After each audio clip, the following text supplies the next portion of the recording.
એટલે કે છોકરીના મનમાં તે ખોટે ખોટું ઠસાવી દીધું કે તું ઉકલી જવાનો છે. That's it. પછી ઉકલી ગયો? જો હું ઉકલી ગયો તો હમણાં તારી સામે આમ જીવતો ન બેઠો હોત.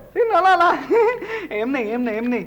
એટલે કે કોયડો ઉકલી ગયો કે નહીં, કાંઈ પરિણામ આવ્યું? બીજા દિવસે ટ્યુશન દેવા જ્યારે હું છોકરીના બંગલે પહોંચ્યો ત્યારે એના વ્યવહારમાં આકાશ પાતાળનો ફરક હતો.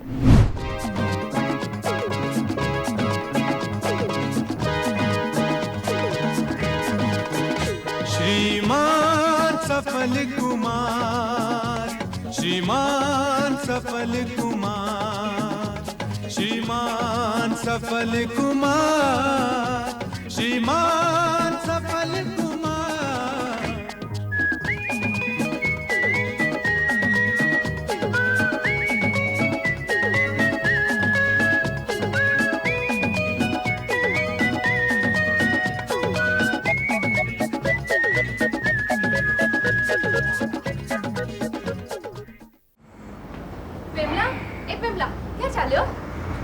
ચાલે વાહ, તારે કઈ મંગાવું છે? હા, મારી માટે 250 ગ્રામ ઢોકળા લેતા આવજે. હા, લાવ 3 રૂપિયા લાવ. કેમ તારી પાસે આટલા પણ નથી? મારી પાસે તો એટલા જ છે. જો સાંભળ, આજે તું મારા પર ખર્ચી નાખ, કાલે હું તારા પર ખર્ચી નાખીશ, બરાબર? એ ખૂટેલની ક્યાં મરી ગઈ? હા કાકા, આવી. હું જાઉં છું, તું ભૂલતો નહીં. હા,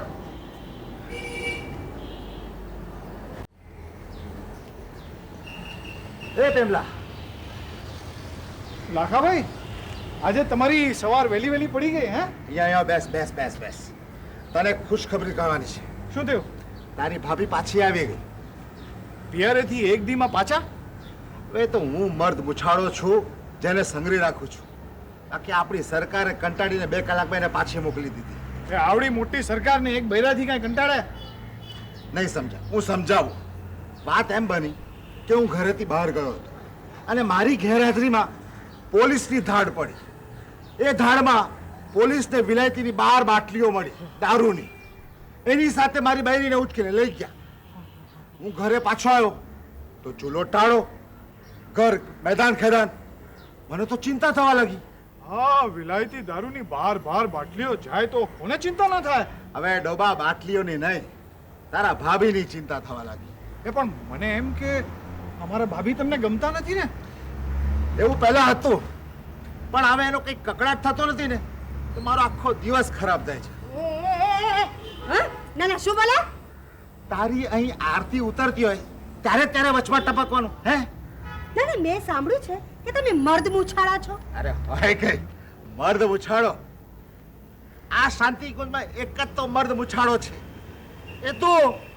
કેમ પેલા બરાબર ને? હા, તમે કહો છો તે ખરું. આડા બોલે. આમાં તાજા દૂધની 5 રૂપિયાની મલાઈ લઈ આવ. હવે એટલી તો હું ચાટી જઈશ, પછી તમે શું ખાશો? 10 રૂપિયાની લઈ આવજે જા. લાવ 10 રૂપિયા. ભૈયાજીને મારું નામ દેજે ને હવે. એ ના, આ મહિનો પત્યો નથી ને તમે 50 રૂપિયાની મલાઈ ઉધાર ખાઈ ગયા છો, એ નહીં આપે? તો એક કામ કર, તારા ભાભીનું નામ દેજે. આપણું મર્દ મુછાળાનું? જા.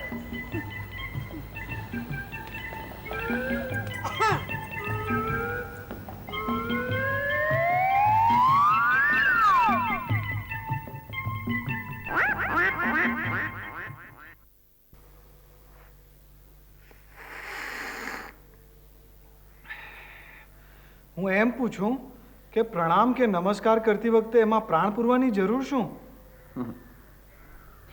એનો સીધો ને સરળ જવાબ એ છે પ્રેમ કે કોઈ પણ કામ જે તમે પ્રાણ પૂરીને કરો એનું વહેલા કે મોડા સારું પરિણામ, શુભ પરિણામ આવે ને આવે જ. મેં ક્યાં એવું નથી સાંભળ્યું કે કોઈ પ્રણામ કર્યા હોય ને એને મોટો દલ્લો મળી ગયો હોય. દલ્લો ભલે ન મળે પણ એક મિત્ર તો મળે, એક ઓળખાણ તો થાય. અને ઓળખાણ એ કેટલી મોટી ખાણ છે તને ખબર છે ને? અને ઓળખાણ વધારવાનો પ્રથમ માર્ગ તે પ્રણામ. એટલે કે રસ્તે ચાલતા જે કોઈ મળે એને પ્રણામ કરતા રહેવાના? ના તું સમજો નહીં.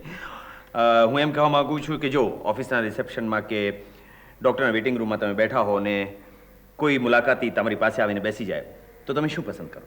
હા, એકલા બેઠા બગાસા ખાવાનું કે સામી વ્યક્તિને પ્રણામ કરીને પોતાના નકામા સમયનો સદુપયોગ કરવાનો. હું પ્રણામ કરીશ એનું પરિણામ તો મીંડું જ આવશે ને. મારા પ્રણામમાં પ્રાણ નથી એમ તે હમણાં જ કહ્યું. પ્રેમકુમાર, દુનિયાના 99% લોકો ઘસાઈ ગયેલી રેકોર્ડની જેમ પ્રણામ કરતા હોય છે. શું સલામ સાહેબજી, પ્રણામ.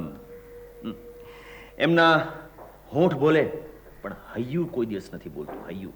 પણ આમાં કામની વાત શું? કેટલાક મહિના પહેલા એક શ્રીમંતને ત્યાં હું નોકરી કરતો હતો અને મારું કામ હતું એની છોકરીને શિષ્ટાચાર શીખવાડવાનું. શ્રીમંતની દીકરી અને શિષ્ટાચાર ન જાણે? જાણતી હતી પણ એમાં પ્રાણ નહોતા. જ્યારે પહેલી વાર હું એના બંગલે પહોંચ્યો. હલો સફલકુમાર, હું તમારી જ વાટ જોતી હતી.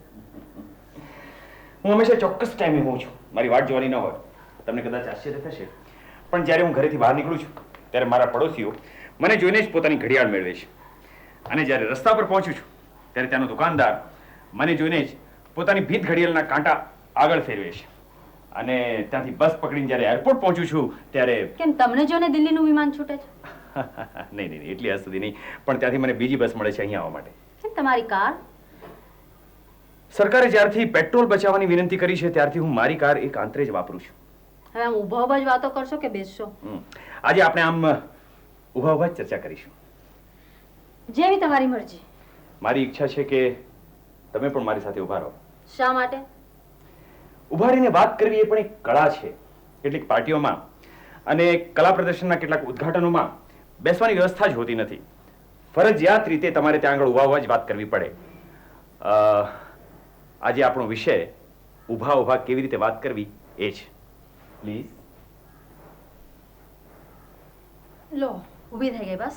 હવે ધાર કે તને કોઈ પાર્ટીમાં આમંત્રણ મળે અને તને ખ્યાલ ન હોય ને એ પાર્ટીમાં તું મને પણ જુએ તો સૌ પ્રથમ તું શું કરે? સ્મિત સાથે વિશ કરીશ. હલો સફલકુમાર. સપાટ લાગે છે. Hello mister સફલકુમાર. મિસ્ટર ઉમેરવાની જરૂર ખરી? હલો. આમાં પ્રાણપુર પ્રાણ. જ્યારે જુઓ ત્યારે પ્રાણ પ્રાણ ને પ્રાણ. હું કંટાળી ગઈ છું. અરે એટલું તો સમજો, કૂવામાં ન હોય તો હવાડામાં ક્યાંથી આવે? મારાથી આ બધું નહીં થાય. તમે જેમ પટોળા થઈને બોલો છો એમ આખી દુનિયા બોલતી થઈ જાય ને તો દુનિયા આખી ઊંધી વળી જાય. મારો મૂડ જતો રહ્યો, તમે જઈ શકો છો. પછી એ છોકરી સુધરી કે મારા જેમ ડોબી જ રહી? મેં એક યુક્તિ અજમાવી. એના ભાઈને મળ્યો, મારી સમસ્યાની સામે મૂકી અને સાથે સાથે ઉકેલ પણ. પ્રદીપ, આપણે શ્રીમંત છીએ એટલે પૈસાનો ધુમાડો કરવાનો છે. ઓલરાઈટ, આવતીકાલથી પરફ્યુમ સ્પ્રે બંધ. જોક નથી કરતી. શું કહેવા માંગે છે તું? મારા પ્રોફેસરને આપણે કેટલો પગાર આપીએ છીએ? કે નથી જાણતી તું? મહિને ₹5000 કોઈ શિષ્ટાચાર શીખવા માટે ના આપે. અરે ભાઈ, ફોરેન રિટર્ન માણસ છે, પોતાના ક્ષેત્રમાં શ્રેષ્ઠ છે અને લોકો તો એમ કહે છે કે પાછલા જન્મમાં મિસ્ટર ડેલ કાર્નેગી, જે જિંદગી જીવવાની જડીબુટીના લેખક છે, એમના વિદ્યાર્થી હતા. ફરી પાછી જોક. મારે ખરું કારણ જાણવું છે. કે મેં તરફથી એક વાત છુપાવી છે. મને એમ લાગે છે કે મારે તને આજે વાત જણાવવી જ પડશે. એમાં આટલો બધો ગંભીર શું થઈ જાય? વાત જ એવી છે કે પપ્પાની તબિયત તો સારી છે ને? હા. મમ્મીને કઈ થયું છે? કે તારા પ્રોફેસર છે ને, એમને કેન્સર છે. ઇમ્પોસિબલ. મેડિકલ રિપોર્ટ પ્રમાણે 1-2 મહિનાથી વધારે નહીં જીવી શકે. પણ એમનો ચહેરો, એમની તંદુરસ્તી જોતા એવું લાગતું તો નથી. તારી વાત બરાબર છે. મેં પણ જ્યારે આ વાત પહેલી વાર સાંભળી ત્યારે મને પણ ભરોસો નહોતો બેઠો. તને કોણે કહ્યું? પપ્પાએ. તારા પ્રોફેસરના ડોક્ટર અને આપણા પપ્પા મિત્ર છે, એમની ભલામણથી જ અમને આટલા મોટા પગાર આપણે ત્યાં રાખવામાં આવ્યા છે. એટલે તમે બંને જાણતા હતા? પપ્પા જાણતા હતા, પણ 2 દિવસ પહેલા જ્યારે મેં પગાર વિશે પપ્પાને પૂછ્યું ત્યારે પપ્પાએ જ બધી ચોખવટ મને કરી. My God.